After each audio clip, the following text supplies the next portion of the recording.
have a lot of aspects.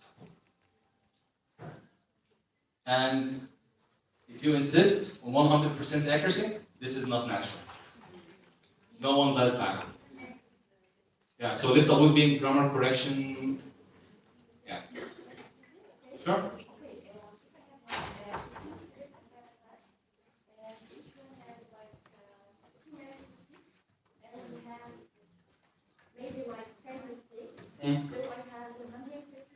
No, this doesn't work this way. We normally take the common mistakes. Life is too short. Yes. The one related to the target language you taught. But again, mistakes in a certain level are repeated. So you wouldn't have 10 different mistakes which should. You would probably have the same mistakes. Yeah, sure.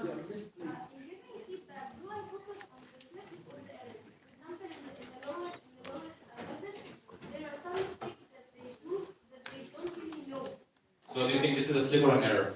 I think this is not a slip. Good. They don't have the information. Good. I didn't approach this yet. Nice. So So why are you correcting it? I don't correct it. I just focus on what I know they know. Okay. Oh, well, okay. So never correct during fluency activity. Yes, this is the same thing as we said in number 8, so we can skip it. Students need guidance in identifying errors. Like, it's not enough to put the sentences and tell them to correct. Do they need guidance? Yeah, you can just underline the mistakes. Something else I do normally, or I did before, I just wrote the number of mistakes next to each sentence. Like, this sentence has 3 mistakes, and they keep searching. It gets them to be more independent. So yeah, and this raises issues. Sometimes students see it in the classroom as not appropriate to correct each other. So just be careful with this one. Just tell them that it's okay, we learn from each other, etc. Just keep encouraging them. And yes, peer correction is valuable, and learners need to do that, but they need help in identifying errors. Okay, the last one, I think. It doesn't really matter what the student was intending to say if he made a mistake. Now, please acknowledge what they say. Do not keep focusing on the mistakes and ignore the message. Okay? Students get very demotivated. So just put that in mind. Okay. Now, these are some problems that you might come across when designing or conducting a speaking activity in the classroom. And normally, I think nearly all of us had one of these, or nearly all of them. Like, they have nothing to say, not wish to discuss the topic, etc.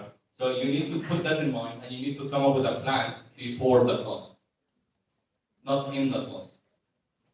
Okay, so just make sure this is part of your anticipated problems, and make sure to come up with solutions. So, for example, if we have like students, they have nothing to say, what could be a solution?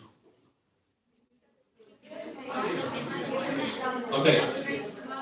Normally, I wouldn't give them ideas myself. Okay, some questions they have brainstorm together in groups, etc. So you need to be ready before the classroom. Good. Okay, thank you so much. And if you have any questions, this is my contact information. You can scan it. You will be accessing everything I have. And I'm ready for your questions.